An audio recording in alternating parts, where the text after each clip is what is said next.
ಬೆಂಗಳೂರು ನಗರದ ರಾಜೇಶ್ ಪಟೇಲ್ ಕುಟುಂಬವು ಸರಳ ಮನೆಯಲ್ಲಿ ವಾಸವಿತ್ತು. ರಾಜೇಶ್ ಸರಕಾರಿ ಕಚೇರಿಯಲ್ಲಿ ಕ್ಲರ್ಕ್ ಆಗಿ ಕೆಲಸ ಮಾಡುತ್ತಿದ್ದರು ಮತ್ತು ಅವರ ಪತ್ನಿ ಸುಮಾ ಮನೆ ನಿರ್ವಹಣೆ ನೋಡಿಕೊಳ್ಳುತ್ತಿದ್ದಳು. ಅವರಿಬ್ಬರ ಮಕ್ಕಳು ಅನನ್ಯ ಮತ್ತು ಆಕಾಶ್ ಹೈಸ್ಕೂಲ್ನಲ್ಲಿ ಓದುತ್ತಿದ್ದಾರೆ. ಪ್ರತಿದಿನವೂ ಅವರ ಕನಸುಗಳು ಮತ್ತು ಕಡಿಮೆ ಆದಾಯವನ್ನು ಸಮತೋಲನಗೊಳಿಸುವ ಹೋರಾಟವೇ ಜೀವನವಾಗಿತ್ತು. ರಾಜೇಶ್ ಮಕ್ಕಳನ್ನು ಪ್ರಖ್ಯಾತ ಕಾಲೇಜಿಗೆ ಕಳುಹಿಸುವ ಕನಸು ಕಾಣುತ್ತಿದ್ದ. ಸುಮಾ ಪ್ರತಿ ರೂಪಾಯಿಯನ್ನು ಜೋಪಾನವಾಗಿ ಉಳಿಸುತ್ತಿದ್ದಳು. ಅನನ್ಯ ಒಂದು ಸಾಧನಾ ವಿದ್ಯಾರ್ಥಿನಿಯಾಗಿ ಡಾಕ್ಟರ್ ಆಗಬೇಕೆಂದು ಬಯಸುತ್ತಿದ್ದಳು ಮತ್ತು ಆಕಾಶ್ ಎಂಜಿನಿಯರ್ ಆಗಲು ಇಚ್ಛಿಸುತ್ತಿದ್ದ. ಒಂದು ದಿನ ಸಂಜೆ ಊಟದ ಟೇಬಲ್ ಬಳಿ ಕುಳಿತುಕೊಳ್ಳುವಾಗ ಅನನ್ಯ ಹಿಂಜರಿಯುತ್ತಾ ಕೇಳಿದಳು, ಅಪ್ಪ, ಶಾಲೆಯಲ್ಲಿ ಸೈನ್ಸ್ ಸ್ಪರ್ಧೆ ಇದೆ. ಅದರಲ್ಲಿ ಭಾಗವಹಿಸಲು ಫೀಸ್ ಬೇಕು. ರಾಜೇಶನ ಮುಖದಲ್ಲಿ ಚಿಂತೆ ಮೂಡಿತು, ಯಾಕಂದರೆ ಮೊದಲೇ ಈ ತಿಂಗಳು ಹಠಾತ್ ಖರ್ಚುಗಳು ಹೆಚ್ಚಾಗಿದ್ದವು.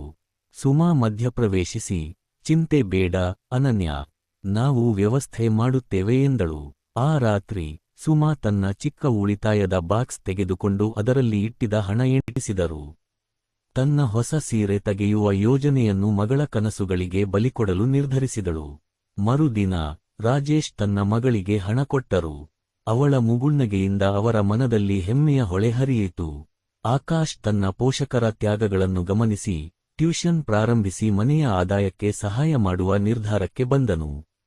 ಕಾಲ ಹೀಗೆ ಮುಂದುವರಿತು. ಅನನ್ಯ ಸ್ಪರ್ಧೆಯಲ್ಲಿ ಗೆದ್ದು ತನ್ನ ವಿದ್ಯಾಭ್ಯಾಸಕ್ಕಾಗಿ ವಿದ್ಯಾರ್ಥಿವೇತನವನ್ನು ಪಡೆದಳು. ಇದು ಪಟೇಲ್ ಕುಟುಂಬಕ್ಕೆ ಹೊಸ ಭರವಸೆಯನ್ನು ತಂದಿತು. ಈ ಕಥೆ ಮೌನ ತ್ಯಾಗಗಳು ಮತ್ತು ಕಠಿಣ ಪರಿಶ್ರಮದ ಸತ್ಯಕಥೆಯಾಗಿದೆ. ಉತ್ತಮ ಭವಿಷ್ಯಕ್ಕಾಗಿ ಹೋರಾಡುತ್ತಿರುವ ಮಧ್ಯಮ ವರ್ಗದ ಕುಟುಂಬಗಳ ನಿಜ ವ್ಯಕ್ತಿಚಿತ್ರವನ್ನು ಇದರಲ್ಲಿ ತೋರಿಸಲಾಗಿದೆ. ಧನ್ಯವಾದಗಳು. Please do like, subscribe and share. Thank you.